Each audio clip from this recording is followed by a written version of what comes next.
morningnews.india.com पर आपका स्वागत है। मैं हूं आपका अपना अजीज डॉक्टर विक्रम शर्मा। दोस्तों, राजस्थान की राजनीति के बारे में हमने कहा था कि अब ये उबाल ले रही है और कहीं तो राजस्थान की राजनीति बारूद पर आ चुकी है। भारतीय जनता पार्टी हो या कांग्रेस, दोनों के अंदर यही स्थिति है। एक आग सुलग रही है बहुत अच्छी खासी अंदर ही अंदर, सिर्फ माचिस दिखाने की जरूरत है और माचिस दिखी और विस्फोट पे विस्फोट होंगे। भारतीय जनता पार्टी की स्थिति इस समय बहुत इस तरीके की चल रही है, खींचतान वाली, और गुटों में पार्टी बटी हुई है। एक तरफ वसुंधरा राजे समर्थकों की बहुत बड़ी लोबी है, तो दूसरी तरफ सतीश पुनिया जो प्रदेश अध्यक्ष है वो अपना आधार बनाने की कोशिश में लगे हुए हैं। बात सिर्फ इस साल होने वाले विधानसभा चुनाव के अंदर लीडर बनने की है। वसुंधरा जिस तरीके से जन नेता के रूप में लगातार पिछले कई सालों से अपनी छवि को बरकरार रखी हुई है और 36 कौमों को साथ लेकर चलती हैं, उनका कद दिन पर दिन बढ़ता जा रहा है और लोगों के लिए जहां भी वो जाती है एक जन नेता की एक छवि है, मास लीडर के रूप में उन्हें देखा जाता है। और पार्टी के केंद्रीय नेतृत्व ने इस बार तय किया है कि 2023 विधानसभा का चुनाव में किसी भी लीडर की अगुवाई में नहीं लड़ा जाएगा, सामूहिक नेतृत्व में लड़ा जाएगा और नरेंद्र जी मोदी का चेहरे को सामने रखा जाएगा। अब आप देखिए, हालत भारतीय जनता पार्टी की इस कदर हो चुकी। गुलाबचंद कटारिया के असम के राज्यपाल बनने के बाद प्रतिपक्ष के नेता का चुनाव होना था, लेकिन प्रतिपक्ष के नेता का भी निर्धारण सिर्फ इसलिए नहीं कर सका कि ऐसी स्थिति के अंदर एक तरफ वसुंधरा राजे की बहुत बड़ी लॉबी काम कर रही है, एक तरफ सतीश पुनिया के साथ में संगठन वाले लगे हुए हैं। किसको मनाएं और किसको राजी करें, ऐसी स्थिति के अंदर उपनेता राजेंद्र राठौड़ को ही फिलहाल विधानसभा के अंदर विपक्ष का पक्ष रखने के लिए जिम्मेदारी सौंप दी है। 4 मार्च एक ऐसी तारीख आने वाली है, 4 मार्च को सालासर के बालाजी चूरू जिले के अंदर हैं, वहां से होगा वसुंधरा का एक बड़ा शंखनाद, वहीं से होगी एक शक्ति की पूरी ताकत का प्रदर्शन। देश के जो पार्टी के नेता हैं उनको भी ये बताया जाएगा कि नेता और जन नेता के रूप में राजस्थान के अंदर यदि कोई है तो वो है वसुंधरा राजे। जनता जिसके साथ चलती है, 36 कौम जिसके साथ चलती है, वो राजस्थान के अंदर एक ही है, वसुंधरा राजे। इसके लिए भारतीय जनता पार्टी के पूर्व प्रदेश अध्यक्ष अशोक परनामी लगे हुए हैं, भारतीय जनता पार्टी के बड़े नेता कालीचंद सर्राफ, राजपाल सिंह शेखावत, प्रताप सिंह सिंघवी, यूनुस खान, बाबू सिंह राठौड़, तमाम लोग इसमें लगे हुए हैं। और सबसे बड़ी चीज़ देखिए, कल तक जो वसुंधरा राजे के खेमे में हुआ करते थे और आज वसुंधरा राजे के प्रबल विरोधी हो रहे हैं राजेंद्र राठौड़, उनके घर के अंदर जाकर, प्रदेश अध्यक्ष के घर के अंदर जाके, यानी दोनों ये चूरू जिले से आते हैं, सतीश पुनिया और राजेंद्र राठौड़, उनके घर के अंदर जाके वसुंधरा राजे ताल ठोक रही है, अपना डंका बजा रही है, वहीं से युद्ध का हुंकार शुरू कर रही है। कहने को जन्मदिन है, वसुंधरा राजे जी का जन्मदिन 8 मार्च को आता है, लेकिन इस बार होली का त्यौहार और महिला दिवस वगैरह सब एक साथ आ रहे हैं। ऐसी स्थिति में स्थिति को 4 मार्च का तय किया गया और सालासर बालाजी के अंदर कि 1 से 2 लाख के लोगों के बीच में भीड़ इकट्ठी होगी। इसके लिए पूरी तरीके से वसुंधरा राजे की टीम पूरी तरीके से पूरे राजस्थान के हर जिले से लगी हुई है।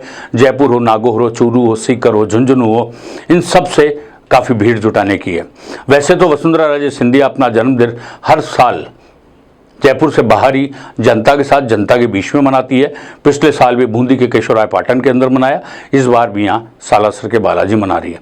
हालांकि वसुंधरा राजे हर संभाग स्तर पर कई बड़ी रैलियां भी कर चुकी है और ये बता चुकी है कि भीड़ किसी नाम से जुड़ती है तो वसुंधरा राजे ही है। वसुंधरा राजे को आप साइड में करके इस बार के चुनाव को नहीं रख सकते हैं। इस पूरे मामले को फेल करने के लिए भारतीय जनता पार्टी के प्रदेश अध्यक्ष ने 4 मार्च को ही विधानसभा घेराव के लिए जयपुर में ऐलान कर दिया और उन्होंने यहाँ के विधायकों को और सब पार्टी पदाधिकारी साफ तौर पर निर्देश दिए हैं कि वो विधानसभा घेराव में शामिल हों। अब सवाल ये उठता है कि वो उनके घेराव में शामिल होते हैं या वसुंधरा राजे समर्थक बनकर वो एक सालासर बालाजी की जो रैली है उसमें शामिल होते हैं, जहाँ होगा एक शक्ति का प्रदर्शन, युद्ध के हुंकार। और इसी दिन ये साबित भी हो जाएगा कौन पास है और कौन फेल है, किसके प्रदर्शन के अंदर क्या गेम हुआ है, और यहीं से आवाज़ जाएगी ऊपर तक। वैसे ये पार्टी का केंद्रीय नेतृत्व ये मान चुका है कि राजस्थान के अंदर वसुंधरा राजे को अब साइड में करके चुनाव की नींव नहीं रखी जा सकती, जीत के लिए सरकार की नींव नहीं रखी जा सकती है। कई स्तर पर पार्टी सूत्रों का कहना है कि कई स्तर पर इस तरीके के सर्वे हो चुके हैं, उनमें सबसे हर सर्वे की रिपोर्ट के अंदर यह आया कि वसुंधरा राजे ही राजस्थान को लीड कर सकती है। वसुंधरा राजे के साथ ही लोगों का समर्थन है। क्योंकि वसुंधरा राजे ने हमेशा ये मान के चला कि 36 कौमें उसकी अपनी है, उसका अपना परिवार है, उसका कोई परिवार नहीं है। हर कौम का हर आदमी, राजस्थान का हर स्त्री पुरुष अपना आदमी है। और वसुंधरा राजे जब 2003 का जो चुनाव होता, 2002 के अंदर आई थी, परिवर्तन यात्रा निकालकर पूरे राजस्थान को एक करने का काम किया। और भैरव सिंह जी शेखावत के समय भी पार्टी कभी पूर्ण बहुमत के साथ सरकार में नहीं आ पाई, लेकिन वसुंधरा राजे ने पहली बार में आके जिस तरीके से पूर्ण बहुमत से राजस्थान में सरकार बनाई, कांग्रेस का किला ढहाया, वो भी अपने आप में एक बहुत अनुकरणीय मामला है। इसके बाद लोकसभा के चुनाव की जब स्थिति आई तो राजस्थान की 25 में से 25 सीटें भारतीय जनता पार्टी के खाते में डाली और लगातार ये क्रम चलता रहा। अब ऐसी स्थिति के अंदर पार्टी का आधार जनाधार एक गांव-गांव, ढाणी-ढाणी तक खड़ा किया वसुंधरा राजे जी ने, और उन्होंने जाके लोगों से बातचीत की, उनके साथ दुख दर्द में शामिल हुई। किसी कार्यकर्ता के यदि कोई निधन भी हो गया, कोई दुख की बात भी हो गई या कोई अनहोनी भी हो गई, तो वसुंधरा राजे चाहे मुख्यमंत्री थी चाहे नहीं रही, तो भी वो उनके घर तक जरूर पहुंची, उनको सांत्वना दी और अपने स्तर पर सारे प्रयास किए। पिछले दिनों राहुल गांधी की यात्रा राजस्थान में आई और उसके पलटवार करने के लिए भारतीय जनता पार्टी ने जन आक्रोश रैली निकालने का जगह जगह तय किया गया। और जन आक्रोश रैली में जिस तरीके की समर्थन की उम्मीद थी वो पूरी तरीके से फेल हो गई। राजस्थान में जितने भी उपचुनाव हुए पिछले इन 4 साल के अंदर, उसमें से राजस्थान को विधानसभा के उपचुनाव में तकरीबन सारी सीटों पे हार का सामना करना पड़ा। पिछले जो जन आक्रोश रैली के दौरान जब गुजरात में चुनाव हो रहे थे तो जेपी नड्डा को जयपुर बुलाना पड़ा। जेपी नड्डा भारतीय जनता पार्टी के राष्ट्रीय अध्यक्ष हैं। वो गुजरात छोड़ के राजस्थान में जन आक्रोश रैली को हरी झंडी दिखाने के लिए आए और जयपुर के सूरज मैदान के अंदर एक बड़ा भव्य कार्यक्रम पार्टी के प्रदेश अध्यक्ष सतीश पूनिया की ओर से रखा गया। साथ में संगठन मंत्री चंद्रशेखर ने भी पूरी भीड़ को जुटाने के लिए कोशिश की। जेपी नड्डा मंच पे थे और सूरज मैदान खाली पड़ा हुआ था।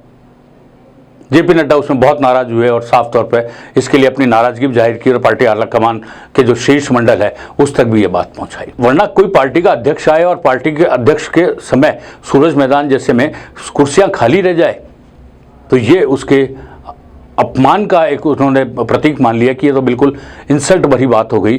और एक तो गुजरात चुनाव छोड़ के राजस्थान में आए यह करने के लिए कि जन आक्रोश रैली हो ताकि राहुल गांधी की भारत जोड़ो यात्रा का बहुत अच्छे ढंग से जवाब दिया जा सके, लेकिन हुआ उल्टा। भारत जोड़ो यात्रा बहुत अच्छे ढंग से राजस्थान में निकली और भारतीय जनता पार्टी की जन आक्रोश रैलियां सिमट कर रह गई। जितना फायदा लेना था नहीं लिया, करोड़ों रुपए रथ बनाने में जरूर खर्च हो गए। अब देखते हैं आने वाले दिनों के अंदर ये साल के जो महीने बचे हुए हैं ये तो निश्चित रूप से राजस्थान की राजनीति में आग का काम करेंगे। खूब तरीके से एक दूसरे पलटवार होंगे। बहुत सारी चीज़ें आने वाले दिनों में देखने को भी मिलेगी। कुछ ऐसे इस तरीके के एविडेंस भी इस समय हैं जो निजी ज़िंदगी से जुड़े हुए हैं, उनको भी समय आने पर ये मान के चल रहा है कि वसुंधरा राजे खेमे उसके एक वेपन के रूप में काम लेगा। बहरहाल देखते हैं, लेकिन देखना है 4 मार्च की तारीख, जहां होंगे 2 शक्ति प्रदर्शन।